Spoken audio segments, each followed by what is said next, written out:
नमस्कार, स्वागत है आपका हमारे चैनल पे। इस वक्त की बड़ी खबर आ रही है। महाराष्ट्र से शिवसेना ने बीएमसी में किया 106 करोड़ रुपए का घोटाला। बीजेपी के विधायक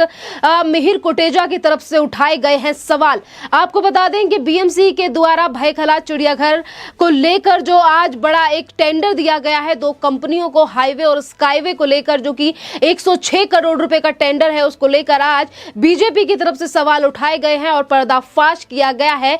बीएमसी में शिवसेना का कि किस तरीके से इतने बड़े बड़े घोटाले आज महाराष्ट्र में शिवसेना बीएमसी के जरिए कर रही है। जहां एक तरफ बीजेपी के एमएलए मिहिर कोटेचा की तरफ से सवाल उठाए गए हैं कि जिन दो निजी कंपनियों को बीएमसी की तरफ से ये टेंडर दिया गया है, इन कंपनियों से पहले से ही बीएमसी की कुछ साठगांठ है और पूरी जो डील की प्लानिंग की गई है मुख्यमंत्री कार्यालय के अंदर। जहां एक तरफ इस डील को लेकर सवाल उठाए गए हैं मिहिर कोटेचा की तरफ से, तो वहीं दूसरी तरफ बीजेपी एमएलए ने यह भी कहा है कि जो पुराने अधिकारी हैं बीएमसी में, जो सेवानिवृत्ति मतलब रिटायर होकर आज मुख्यमंत्री कार्यालय में काम कर रहे हैं, इनकी कुछ साठगांठ है और इसीलिए इन कंपनियों को टेंडर दिया गया है। जब लागत इतनी नहीं है तो किस तरीके से इतनी बड़ी रकम पहले ही बीएमसी चुका चुकी है इन दो कंपनियों को। अगर टेंडर 100 करोड़ रुपए से ऊपर का है, डील 100 करोड़ रुपए से ऊपर की है, तो फिर इतनी एक एक करके डील का पैसा इन दो कंपनियों को क्यों दिया गया है। आपको बता दें कि जहां एक तरफ 106 करोड़ रुपए के घोटाले का पर्दाफाश किया है बीजेपी के एमएलए मिहिर कोटेचा ने, तो वहीं दूसरी तरफ सवाल यह भी उठाया गया है कि आखिरकार अगर पहले ही टेंडर क्लियर हो चुका है तो अभी तक बीएमसी ने दोनों कंपनियों को वर्क ऑर्डर नहीं दिए हैं। यानी कि यह साफ दर्शाता है कि दोनों कंपनियों से साठगांठ होने के बावजूद ही इस तरीके से पहले टेंडर दिया गया है और अभी तक वर्क ऑर्डर नहीं दिए गए हैं, पैसे पहले ही चुका दिए गए हैं। यानी कि जहां एक तरफ बीएमसी की आड़ में शिवसेना किस तरीके से महाराष्ट्र के मराठी मानुष के पैसे का किस तरीके से इस्तेमाल कर रही है, बड़े बड़े घोटाले आज बीएमसी में देखने के लिए मिल रहे हैं, तो वहीं दूसरी तरफ बीजेपी की तरफ से सख्त चेतावनी भी दी गई है मिहिर कोटेचा की तरफ से बीएमसी को आज कि पहले ये डील रद्द कर दी जानी चाहिए। जहां एक तरफ डील रद्द के यानी कि दो जो कंपनियां हैं जिनको टेंडर आज बीएमसी ने सौंपा है वो डील कैंसिल हो, नहीं तो बीजेपी महाराष्ट्र में अब धरना प्रदर्शन भी इस पूरे मामले को लेकर कर सकती है। और ये पहली बार नहीं है कि महाराष्ट्र में शिवसेना के द्वारा बीएमसी में ये घोटाला किया गया हो, वो भी चिड़ियाघर को लेकर। आप देख सकते हैं कि जहां बीएमसी को पूरी जिम्मेदारी संभालनी चाहिए इन कामों को लेकर, पर शिवसेना का राज है बीएमसी के ऊपर और किस तरीके से घोटाले निकल कर आ रहे हैं। कभी 106 करोड़ रुपए का घोटाला निकल कर आ रहा है तो कभी किस तरीके की कंपनियों को डील दी जा रही है जिन कंपनियों से पहले ही बीएमसी के अधिकारियों की साठगांठ है।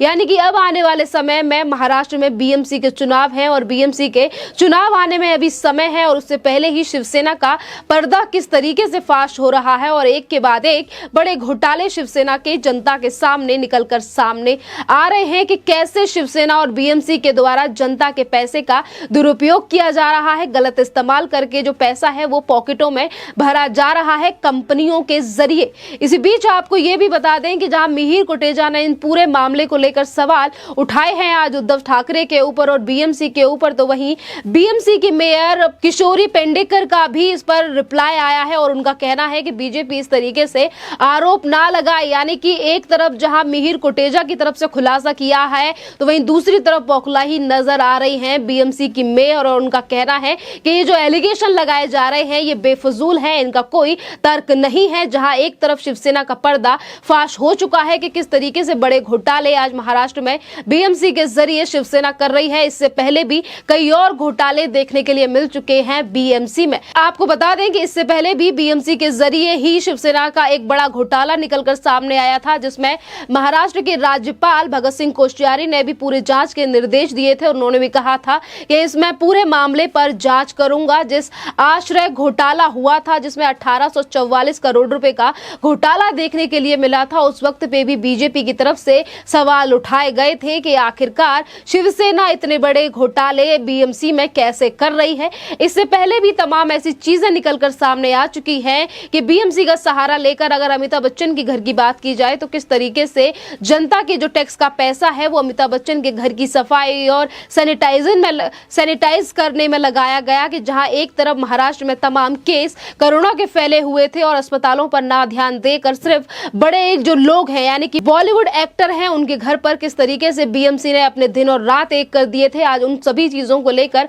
महाराष्ट्र की जनता उद्धव ठाकरे से और बीएमसी से सवाल पूछ रही है। और अब देखना अहम ये होगा कि अगर आने वाले समय में महाराष्ट्र में बीएमसी के चुनाव हैं और बीएमसी में लगातार अब तीनों पार्टियां अपनी तैयारी कर रही हैं और ये कह रही हैं कि इस बार उनकी ही सरकार यानी कि अब फिर से उनके ही अंडर बीएमसी आने वाली है, तो वहीं दूसरी तरफ शिवसेना का पर्दाफाश हो रहा है कि किस तरीके से जनता के पैसे का दुरुपयोग शिवसेना बीएमसी के जरिए अपने शासन में कर रही है। अगर हम घोटालों की बात करें तो जहां एक तरफ 106 करोड़ रुपए के घोटाले की बात निकलकर सामने आई है, तो वहीं दूसरी तरफ सोशल मीडिया पर तमाम लोग आज अपनी राय रख रहे हैं इस घोटाले को लेकर। और लोगों का कहना है कि 106 करोड़ तो छोड़िए, अभी तो कितने और बड़े घोटाले हुए हैं जो कि शिवसेना ने अभी छुपा कर रख रखे हैं बीएमसी के अंडर। शायद वो 1000 करोड़ तक भी जा सकते हैं, क्योंकि 1000 और 100 करोड़ महाराष्ट्र की सरकार के लिए बड़ी चीज है नहीं। और आज इसी को लेकर महाराष्ट्र सरकार यानी कि उद्धव सरकार से सवाल पूछे जा रहे हैं कि किस तरीके से उद्धव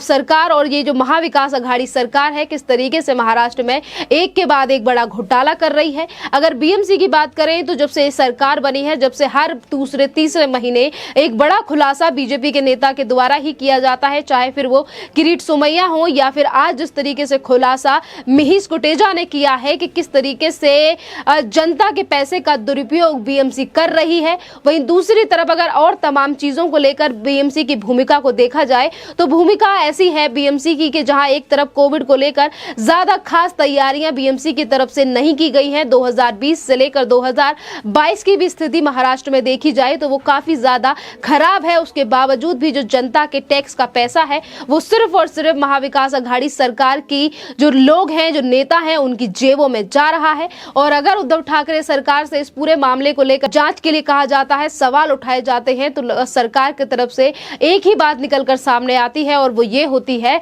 कि हमारी सरकार को गिराने का प्रयास किया जा रहा है और इसीलिए सरकार के ऊपर एलिगेशन लगाए जा रहे हैं। और आज भी इन्हीं एलिगेशंस को लेकर चाहे फिर वो बीएमसी के मेयर हो या तमाम और नेता हो, उनका यही कहना होगा कि सिर्फ सरकार को बदनाम करने के लिए बीएमसी के ऊपर इस तरीके से एलिगेशन लगाए जा रहे हैं। तो वहीं दूसरी तरफ लोगों का यह कहना है कि इस पूरे मामले को लेकर इन्वेस्टिगेशन होनी चाहिए कि आखिरकार इतना पैसा जा कहां रहा है और इन दिन जो दो कंपनियों को, हाईवे और स्काईवे कंपनियों को बीएमसी के द्वारा आज टेंडर दिया गया है, काम दिया गया है, इनसे क्या संबंध है महाराष्ट्र की सरकार के, उद्धव ठाकरे के। और आखिरकार 2016 से अब तक इतनी ज्यादा कृपा बीएमसी क्यों दिखा रही है हाईवे और स्काईवे कंपनी पर। आपको बता दें कि जहां अब की बार बीएमसी की तरफ से दो कंपनियों को इस बार टेंडर दिया गया है, तो अगर हाईवे कंपनी की बात की जाए तो 2016 से लेकर अभी तक बीएमसी के द्वारा इसी कंपनी को टेंडर दिया जाता था और इस बार दो कंपनियों को। तो आखिरकार इतनी मेहरबानी क्यों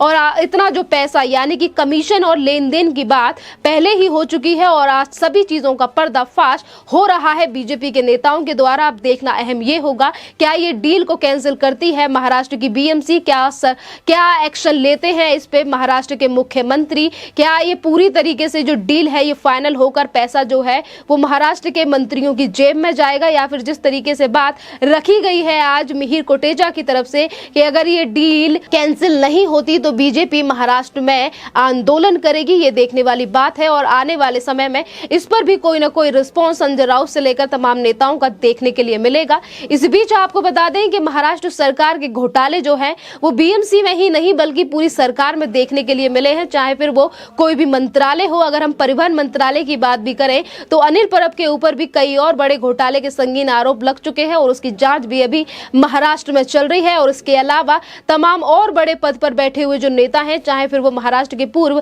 गृह मंत्री हो या फिर तमाम और नेता, संजय राउत से लेकर उद्धव ठाकरे की बीवी रश्मि ठाकरे के ऊपर भी पहले ही घोटाले के आरोप लग चुके हैं कि किस तरीके से लैंड घोटाला रश्मि ठाकरे का देखने के लिए मिला कि किस तरीके से सस्ती जमीन को महंगा करके इन्होंने खरीदा और उसके बाद बेचा गया। ये मामला पहले ही हम 2021 में देख चुके हैं कि कैसे उद्धव उद्धव ठाकरे की सरकार में एक के बाद एक मंत्री, अगर वो छोटे पद पर भी है, उसने भी बड़ा घोटाला किया है। और उसमें संजय राउत से लेकर संजय राउत की बीवी और महाराष्ट्र के मुख्यमंत्री उद्धव ठाकरे से लेकर उनकी पत्नी रश्मि ठाकरे भी शामिल है। आज अगर महाराष्ट्र सरकार पर इन पूरे मामलों को लेकर जांच आ रही है तो ये कहा जाता है कि सरकार को गिराने के लिए केंद्र सरकार की तरफ से कोशिश की जा रही है। तो वहीं दूसरी तरफ एजेंसियों को पूरी तरीके से मामले में जांच भी करने नहीं देती है महाराष्ट्र सरकार। आपका इस टॉपिक पर क्या कहना है, आप हमें कमेंट करके जरूर बताइए। धन्यवाद।